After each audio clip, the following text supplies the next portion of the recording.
When Dr. White discusses the Trinity, he does a conscientious job of trying to explain something that really cannot be explained. Once you say that the Father is Yahweh, and you go on to say that Jesus is Yahweh, you're talking about two Yahwehs.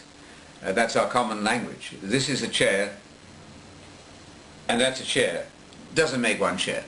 So at the moment somebody says Jesus is Yahweh, or Jesus is God, he's implying two gods or two Yahwehs, certainly two Yahwehs, because 1 plus 1 makes 2. It will not make 1.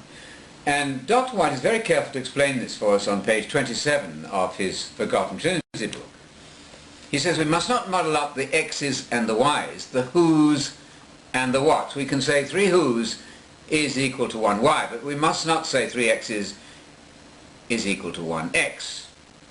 However, since the Trinity itself is a contradictory principle, a contradictory theory, he is unable to avoid his own trap when we get to page 132 in the very same book.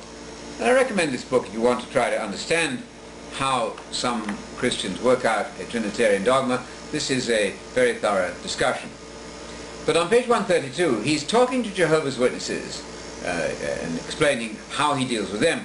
And he says this: I assume that you would agree with me, he says to a Jehovah's Witness, there's only one true God, Yahweh. And they'll say yes. Or as you pronounce it, Jehovah. It's the same thing, Yahweh, Jehovah. And he says then that Yahweh refers to all three together. The triune God is Yahweh.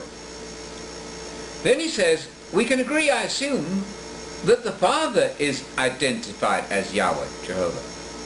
But I believe the Bible identifies Jesus as Yahweh as well. Now there we have the contradiction. We now have the triune Yahweh, all three together, and we have each member of that Trinity being called Yahweh too. That 3 x's is 1 x. It won't work. He's equivocating, to use the technical term. He's varying the meaning of Yahweh without telling us. And so he has 3 x's is 1 x.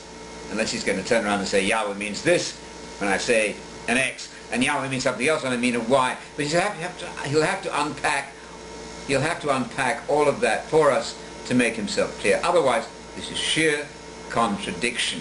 1 plus 1 will not make 1, ever.